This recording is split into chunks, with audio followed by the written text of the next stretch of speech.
Hello and welcome. You're watching Cricbuzz live on this fantastic Tuesday evening where India and Australia are playing the third of their 5 T20I series. This game happening in Guwahati, and India has a chance to close the series out 3-0 and continue their domination of T20 bilateral series at home. Continuing the domination of the airwaves. This is Cricbuzz Live. I'm Gaurav Kapur, with me Parthiv Patel and Zaheer Khan. Parthiv, like the shirt, man. It's very festive. Thank you. I like it. Zach, do you think he's setting us youth fashion goals with the stuff he's wearing? We all know where he comes from. Just adding to the whole dressing as well. That's right. From the festive state of Gujarat. Yeah. But today we're not talking about the West. We've gone east, all the way from the south. Geez, it must have been a long flight from Tiruvananthapuram. Thank you. I took a long nap this afternoon. Yeah. From Trivandrum to Guwahati. And they've only had one day. Does this make a difference though? Parthiv, let me ask you. Does this make a difference? You're flying, I mean, I think there's about 3.5 hour flight time going from one place to the other. You only have one day. You obviously don't get any time. I doubt if they would have had a practice session yesterday if they flew. No, I don't think so. I don't think they would have practiced for sure. But that's how this the bilateral series goes around this time. There is no time. We're playing a series just after 4 days after the World Cup. So and this is just normal. See the 1 day gap between the series. So you got to get used to it. But yeah, ideally you want couple of days. I mean, just 1 day of travel, 1 day of training, and then play another game. Yeah. But the modern day schedule doesn't allow that kind of luxury of having couple of days. But yeah, it is what it is. And as a player, you have to get used to this times. Yeah, Zach, you know this. I mean, with the IPL as well. I mean, sometimes the games are back to back. You're traveling. Does it really make a difference to the modern day cricketer now? Well, it actually works better, isn't it? Because you can bring out the intensity in the match. Yeah. At times, when you played a tournament like World Cup, you won the tournament. You've gone there. So for Australians, it will be like, okay, one less warm up. You can just go and create that kind of intensity. I would prefer this kind of a setup for sure. If there is just 1 day in between. Yeah, travel at times becomes taxing. So you have to manage yourself around that. But in terms of recovery and the match intensity, match focus, it only helps because 1 day is not going to get you any better or worse. Yeah, true. If you go for practice. Yeah. So if you are in a good form, you can just continue with that. Sometimes when you practice in the evening before at the new venue, you realize conditions, and more importantly, you can suss out the dew.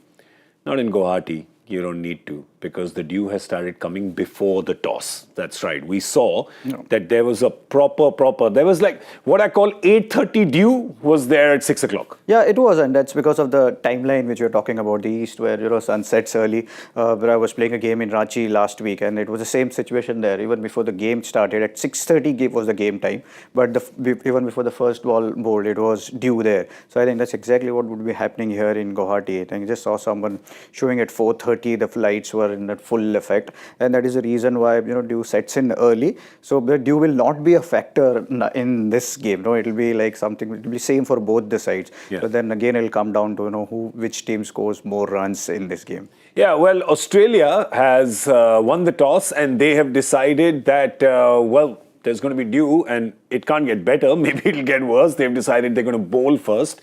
I guess when the game is so close, you maybe have not got a chance to get over the trauma of India batting first and scoring 235. So you say, well, let's go again. Are you a little surprised by this decision? Not really. I think, that generally you've seen in T20 formats, teams prefer to bowl first, just so that they know exactly what they're going after. Yeah. And then in 40 overs, you've seen the pitch is not going to change a lot. Dew is going to be a factor for sure today, but it's going to be equal for both the teams. So you have to deal with it from ball one. Yeah. And that makes it easier for you to make that call. And I think Australia is still thinking that if they bat first, there will be more pressure on their batters. Okay. Because you don't know how much is enough for this strong Indian batting lineup. Yeah. So they still want to make sure they know exactly what they're going after.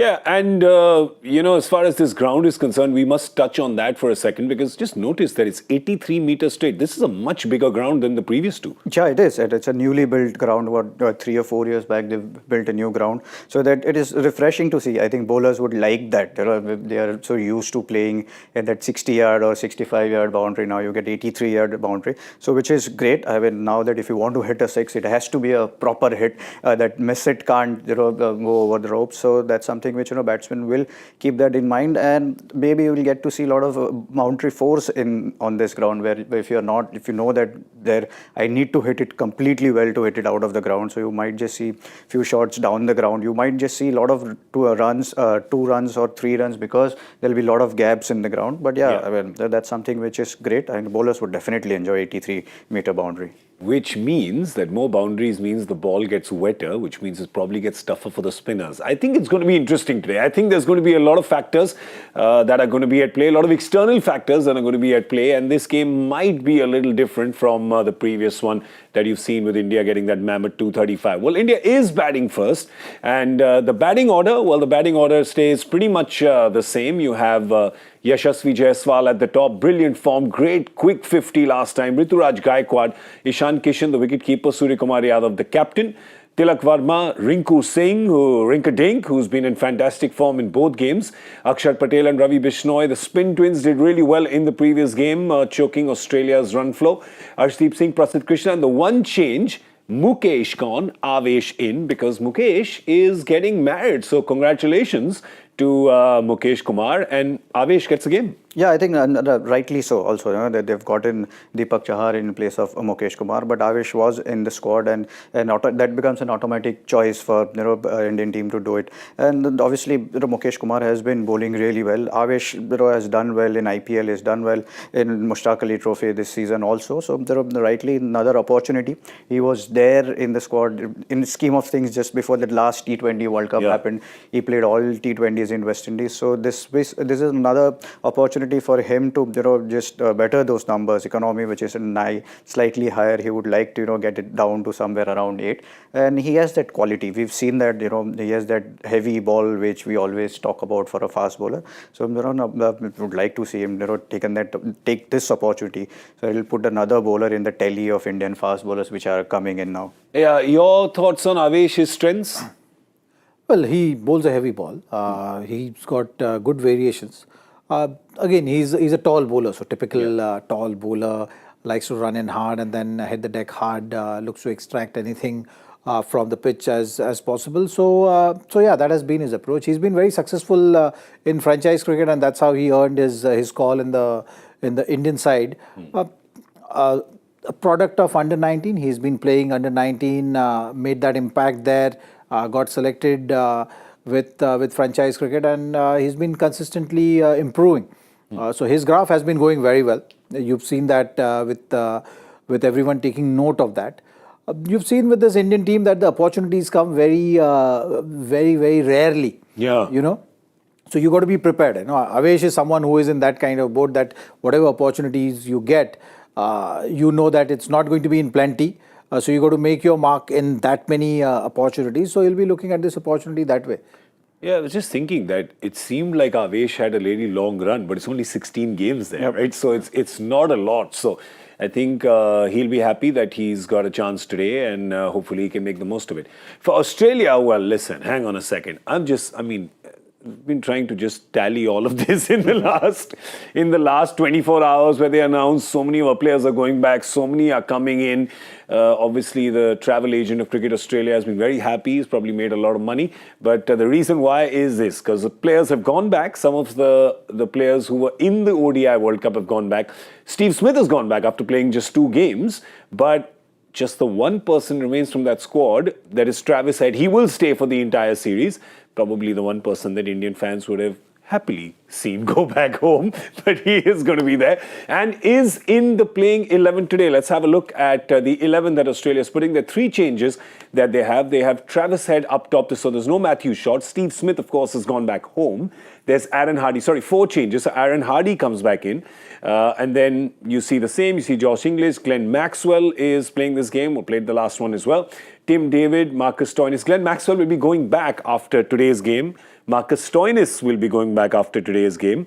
And the 2 changes in the bowling that are interesting is Jason Behrendorff, who was not there in the last game, and Adam Zampa had come in his place, and we didn't understand why that had happened. Well, Behrendorff is back, did well in the first game, and Kane Richardson is in the 11 as well, along with Nathan Ellis and Tanveer Sangha, because Sean Abbott has gone back as well. Okay.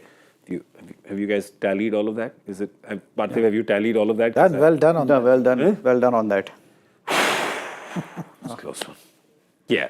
But the captain said 3 on the toss, but there are 4 changes. I don't blame him, right, Zach? Because absolutely not. When so many happen. But there are so many things happening, how are you going to keep track of things? Yeah, I think he must be coming down to breakfast and saying, you haven't left? Are you going now? Are you going today? Or have you just come? What's going on? No, apparently Maxwell's going tomorrow morning. So, he thought before going, I'll just have a... So one change for sure in the next game. That's right. Stoinis apparently is going back as well. Oh. Okay, make it 2. So both are going. So there's going to be 2 changes. But now, after the changes, let's have a look at this 11. I'll bring it back up again so you can have a look at it.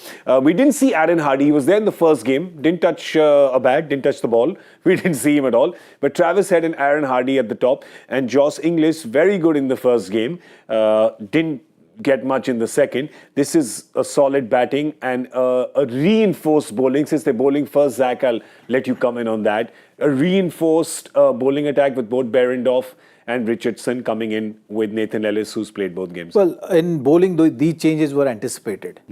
You've seen so far 2 matches done. Indian team have been scoring in excess of 200 runs. So that really puts that question mark on how they're approaching the game with bowling. So these changes were expected, and these are the right changes. You have Kane Richardson, who has been very successful T20 bowler. He's got those variations. Today, Dew is going to be around, and you know that it is going to be from the word go. So that also simplifies your thought process there. You're not going to see too many spinners in that lineup. Jason comes back, and Ellis have been good. So Stoinis is their 4th option. And Hardy maybe will be contributing with the ball as well. So that's the kind of approach they are going in with. I think it's the right approach. They're giving themselves a chance of restricting the strong Indian batting lineup, maybe looking for those inroads and expose that number 7 all-rounder, because that's one slight gap in the Indian batting lineup. So if they get inroads early, it'll be an interesting game. Yeah, because there was, of course, the quick bowlers were Sean Abbott, we knew was expensive last time. Glenn Maxwell, they went after him in one of the overs as well. If you have a look just at the seamers, Jason Behrendorff was like neck and shoulders. Just played the one game, which is why we were so surprised that he wasn't there in the last game. I think that's something, it has to be a niggle to Jason Behrendorff, which, captain didn't spoke about. Maybe that news didn't come out. Yeah. Otherwise, there was no reason for him to, stay out of the playing 11. And rightly so that he's come back into the side, especially because the kind of numbers we see of Nathan Ellis and Sean Abbott they both have gone for plenty. And this is something which we spoke about after both the games, and Australia's bowling is looking a bit weak, bit ordinary as well at times. So that is the reason why they needed to make some changes. And they've got in with Kane Richardson. I think he's someone, takes the ball away from left-hander with India's top order. They've got in top 3, they've got 2 left-handers in Yashasvi and Ishan Kishan. So I think this is a right change. They needed some kind of pace also, which Behrendorff and Kane Richardson both brings in. So rightly changes, and obviously Adam Zampa has gone back. And when there's so much of Dew, you don't need those 2 leg spinners or wrist spinners in your side. So now if you look at this bowling lineup, definitely it looks better than the way it was in first 2 games. Just want to have a look at, the India batting and talk about one point, because as far as all these changes in personnel is concerned, there is one change supposed to be happening for India, which is Shreyas Iyer is due for the next 2 games. Now, when you look at this, the only person who will be feeling the heat, Zach, will be Tilak Verma, because he has batted in both games, hasn't got much of a chance. But everybody else has got runs. In fact, Rinku below him has just, cemented his place. So Tilak Varma will look at today's opportunity and say, let me make it tough for the captain for the next game. Well, he's announced vice captain of the side, so you're expecting him to be part of the playing 11. Yeah. And if you are looking at that batting lineup right now, he's the only guy where Shreyas will be slotted in. Yeah. So I think Tilak Varma, still early days for him, is still looking to cement his place in the side, looking at making use of all the opportunities, and the top order have been performing so well in the first couple of games that he shouldn't be disheartened with what will be happening if that is going to be the case. Yeah. Because that was announced before the series started. True. So that was always the plan. I think even if he had scored runs, maybe you would have seen that change because the selectors have announced Shreyas Iyer as vice captain of the team. Yeah. And that makes things interesting. True, but it's a good point that Tilak can, even if he gets 100, for example, today, he's probably going to sit out the next game. But he wants to get those runs, especially now because with just so few games before the T20 World Cup, you want to utilize every opportunity and be in the selector's mind when they're picking that World Cup squad for the US and the West Indies. Yeah, I think for Tilak Varma, this game is everything to gain for. He has even if he gets runs or if he gets runs, then obviously Shreyas comes in, he's not going to lose out on anything because Shreyas Iyer is going to be a vice captain of the side. Yes, obviously whatever opportunities you get, you want to score runs, you want to just show selectors, yes, I'm ready. I have I can bowl a bit of off spin. I am a left-handed the quality which he has, it's not that only 1 year of good performance in IPL. He has backed that up with another year and with whatever India A opportunities he's got. In 4-day games, he scored runs. So it's not just one format where he's scoring runs. He's scoring runs in all formats and consistently so. So yeah, I bet obviously Tilak Varma is a player for future. There is no doubt about it. I would definitely like to see him scoring runs, and maybe just Shreyas Iyer or selectors decide we don't need a vice captain. We can go with this same playing 11. Let's not change anything. Why not? It's so interesting that you say he's a player for the future because last IPL I was shooting a commercial with Tilak and Rohit. And I remember talking to Rohit in between takes, and he said this kid, I see him as a 3-format player in the future, and that's a big call. And the one thing I like about Rohit is and you spent so much time with him, both of you, talking cricket, thinking cricket, applying cricket, is that he's got a great eye for talent. Well, look, there are a lot of talented players, right? Yeah. But you have to make that talent count as well. Talent has to be led nicely with the kind of attitude you have, the kind of approach you have towards the game, and hunger to learn. So I think that's very important. On top of that, you should believe, or you should set yourselves those goals. And sometimes when you have seniors like Rohit around, they actually push you to that limit. If you are at times happy where you are, you've got the opportunity to play T20. Now you're playing for Indian team in T20 format. You can get little complacent as well.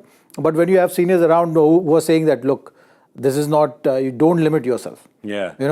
Go, look to play ODIs, look to play test matches. You have it in you. Start thinking like that. Start preparing like that. It gives you that motivation which is required, and also keeps that hunger going, and also tells you that you've achieved a level, but there are still a few more steps for you to climb, and then you look to explore yourself, and then you flourish. So I think Tilak, of course, have all those good qualities in him. And if you have the seniors like Rohit around him, it's only going to benefit him in terms of achieving more than what he's even thinking. I think the best thing would have happened to him is getting picked for MI. And if you look at that batting lineup, you have Rohit Sharma, you have Ishan Kishan, you have Suryakumar Yadav, you had Cam Green in the side, you had Team David in your side. So you know that you have to always, there are all the quality players and they are always scoring runs. So you have to keep on performing, and he's been a standout performer. That's another thing. When you're playing in the side with so many quality batters, you want to match your shoulders with them. You want to try and reach at that level. So Zach, something that spoken about, you keep on pushing yourself, and that's exactly what he would be doing. That is the reason why we see him as improved cricketer season by season. Yeah, and another player who Rohit called out will definitely make his India debut. This was even before Rohit was captain, and that happened with Suryakumar Yadav when he was playing with MI. You know that Surya has also benefited a lot with Rohit's leadership, with Rohit's support as an encouragement as a senior. And look at him now. When you look at his T20 numbers, geez, man, Rohit could not have been more right. When you come to the middle order, and it's tough. We keep talking about how tough the number 4 position is. This is in T20I since 2021. He is, Parthiv, head and shoulders above everybody else. Yeah, he is. I mean, there is no doubt about it, and that's the reason why we've been talking about how important player Suryakumar Yadav is in this format. The average of 51 with the strike rate of 179, and that to batting in middle overs where there is no power play. So that all makes him even more special. Every time we've seen him, he comes in with that flair. He comes in with that clear mindset, and is obviously to go with the skill which he has. He hits it off a 6 over fine leg and over cover, so that makes him even more dangerous. Plays spin really well. If it's turning, then you would see him sweeping. If it's not turning, he'll go through the line and hit those sixes. And the ability to score hundreds, I think, in T20 format, scoring those big 50s and big hundreds, I think that's something which we've seen him. That is the reason why we see the average of 51. And there is no doubt about it. I mean, he's standing at number 1 in the ICC ranking of T20 player, and rightly so. The numbers are also speaking for themselves. And the point that you made, he can hit a 6 over fine leg, he can hit a 6 over cover. The closest contender playing currently to the Mr. 360 title of AB de Villiers? Yeah, he's certainly the most deserving of the lot right now, whatever you're seeing of players going around, simply because he's tried to replicate that, isn't it? Yeah. You've seen those sixes over point, you've seen those shots to third man, those ramp shots, those shots to the fine leg area, all those kind of aspects. He's certainly the most deserving candidate when it comes to the name tag 360. But what's impressive is that average. At that of between 4 to 7, if you're batting in those positions, it's not an easy position. We saw it's both not an games. easy position to create these kind of numbers. Yeah. But he's consistently putting up innings after innings, and all those knocks are pretty much match-winning knocks. Because if your player is able to do this at that level and scoring those hundreds, it's always going to put you above par to above par scores by 20-30 runs, and that's the difference in match. I mean, he's such a good point that Zach makes, because he also comes in at different positions as you do at number 4. He came in at 20 for 2 in the first game, and then the top 3 get 50s. He still gets runs in the second game. Just want to ask one question to you, Zach. When you have a player like this, like there was an AB de Villiers who you bowled to, then you have a player like Surya. How does it play on a bowler's mind when you're up on the top of your mark, coming into bowl to a player like that, who has an answer to perhaps every question or every bluff? Does it play on a bowler's mind a little bit? You still have to figure out, and I think a lot of teams have not figured out Surya exactly. But with AB de Villiers, it was always, every time I played against him, it was about simplifying things, because AB always tried to stay ahead of you. Yeah. He would try to get in your head and think that, okay, which are the deliveries which I can go after, and then he would wait for those deliveries, or try to second guess exactly what bowler is thinking. So you simplify. I would look to just replicate deliveries after deliveries, and let him do all the thinking. Yeah. But with Surya, you still have to figure that out, and it's going to be experimentation. Yeah. So sometimes it always works when you simplify things, because the batters always, you say that, oh, they have figured out your code. That if you've bowled a short pitch delivery which is gone for a 6, the batters are expecting the fuller delivery because you are trying to correct yourself. Yeah. But at times you've seen bowlers who are not scared of double bluffing and or backing themselves. They walk away with results. We were talking about IPL numbers, and we have a question today on Ask Cricbuzz Live, and it's a very interesting question because it's about Riyan Parag. And Anurag Prabhu has asked that question.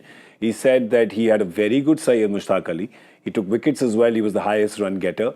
So is performance in IPL the only benchmark for call-up? Even Sanju Samson, Yuzi Chahal overlooked after one below par season. All right, there's too many questions in this question, so we'll step aside from the Sanju Samson, Yuzi Chahal discussion. We'll just come to Riyan Parag, which is the point of your question, Anurag. Is because obviously, I mean, we don't need to say any more about what has happened with him in the IPL. He always comes in with a lot of buzz. And then through the season, there's always, you don't see the numbers that justify that buzz. He's getting those numbers in Syed Mushtaq Ali. So I guess it's a valid question. It is a valid question in terms. So how do you pick a player for Indian team? Just say if you scored runs in Ranji Trophy, you just don't pick him straight to the Indian team. Then you pick him for Dulip Trophy. Then you pick him for India A, and you see the progression how he is doing against better bowlers. And that's exactly what is happening with Riyan Parag. Riyan Parag is having a great domestic season. He was player of the tournament in Devda Trophy. He scored runs and took wickets in Mushtaq Ali. Head and shoulder above any player.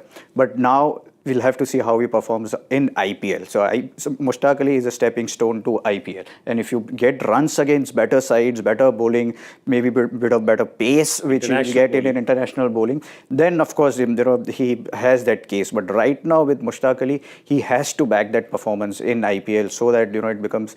Then you can say that he can score runs against better bowling lineups as well. There's no doubt about ability and stuff, but you still have to prove yourself against better bowling, better pace attack. I think Anurag, you've got a fair point. He's getting the runs in saying Mushtaq Ali. It's not like the IPL is considered higher, but the fact that you have some of the best international bowlers from around the world, once you prove your chops against them, perhaps that adds to the Syed Mushtaq Ali numbers. And the classic example is Suryakumar Yadav. Yeah. You go back to say 5 years. Great point. Right. So Riyan Parag has had a great year. He's done a lot of. He's played a lot of good innings. He scored a lot of runs. This is one season, right? You look at the Indian team right now, the options, the slots, and the people waiting. That queue is also quite long. Yeah. You've seen the other day you're showing the number of captains which have been for the Indian side. So as a player, I think what one needs to focus on, which things which are in your hand, which is performance. Yeah. You have to keep on putting these numbers year after year. And you don't have to go that far. I think Surya is the right example right now for everyone to just talk about because before he made his debut, you just go back to his 4 years. And 4 years, he was so consistent with putting runs year after year that there came a point where he's saying, now you can't ignore this guy because he's just ready. He's just doing it year after year. And just because he's been so consistent, he deserves a spot. Yeah, it's a good point that Zach made there. We've counted 9 captains for the T20 team in the last 2 years. So it's not too many places, man. It's not too many places. And there's a lot of contenders. So yeah, you've done it in one tournament, do it consistently maybe in another tournament like the IPL. And then hopefully you're going to get a call-up. Okay, there's one player who has been playing a lot of T20. We're going to see him batting now because Australia won the toss and put India into bat. And he has shown his promise in both the games that have been played so far. Got 21 of 8 in the first match and then got such a quick 50. What is it? 24 ball 50, 25 ball 50, 23 ball 50, sorry, in the second game and just destroying the power play, Jaiswal. Yeah. He wasn't destroying the power play. He was just milking the power play. He was the kind of boundary he was hitting. You always say that. His numbers are also brilliant with a strike rate of 175. He has done everything whatever has been asked for. He went to Asian Championship and he's got 100 there. Here came in against Australia and the way he batted, he looked at ease. It never looked like that he's under pressure or he's trying to force a lot of things where he's not finding boundaries and he's not stepping out. He's just staying still and waiting for bad ball to come. Even if a good ball's there, he knows how to use that pace. And that's why you always see him, holding on to his shape. That's when we talk about in T20 cricket a lot of times. You don't have to overhit, and that is the reason why you see this consistency from Yashasvi Jaiswal, that he doesn't try to overhit anything. He just times it, and then that's why you get a lot of boundaries in power play. I'll tell you my favorite moment of his definitely is from that IPL when you saw that picture of him doing Namaste to MS Dhoni as you walked past him. It was just one of those sweet moments. He's like, this is my hero. I don't know what to do, so I'm just going to do Namaste. We are going to say Namaste to you and go. But before that, we have a little bit of business to take care of. Some formalities like the Joy Factor question. Both of you can think of your score guesses. No point trying to decode this question because we can't. Yeah. In 2001, which bowler did not take a single wicket in an ODI but was still adjudged man of the match for his bowling? Joyda. You know this? You know it? You know it? Interesting question. bro. Interesting. His questions are always interesting. Joyda is our professor. Good professor. Okay, if you have the answer, if you can do better than us, which is quite easy with the Joy Factor questions because we never know any of them. You can send in your answer at hashtag Joy Factor, hashtag Cricbuzz Live on Twitter. Meanwhile, India batting first in Guwahati. Boys, Zach, we'll start with you. 205. 205. बड़ी boundary का effect पड़ गया Zach Sir, इस guess में ना? Still 200. Yeah. So I think this batting lineup looking like they're going to get 200. Brother, after 235... Doesn't matter the conditions. Otherwise, 235 previous game, 205 seems like a conservative guess. 217. Wait, 217? 1-7. He's added due 10. 1-7. 12 runs. You added 10 for the dupe. Yeah. I must do the same then. Oh, 227. यार क्या तो डरना क्या? Yeah. I'm going for 227. 180 बनेंगे ना? ये होता है ना हमारे साथ सारा time. I was gonna say that India is going to struggle to get 200 now that all of us have Yeah? decided. No, I don't think so. I think we're No? batting too well. बनेगा यार. चलो. हाँ, वहम मत रखो दिल में. वहम मत रखो. He just wants to cover all the bases. Yeah, he wants. Do you want to put two guesses in? No. Then he wants to say, yeah, I told you. I told you. Yeah. But cut the clip where I said, cover me both sides now. Okay, that's it. We're done now. We're going to scoot out of here. We're going to see you at the end of the 10th over with the Cricbuzz Combox. So do join us then. Right now from Parthiv Patel, Zaheer Khan and Gaurav Kapur, it is thank you for watching Cricbuzz Live. We'll see you in a bit.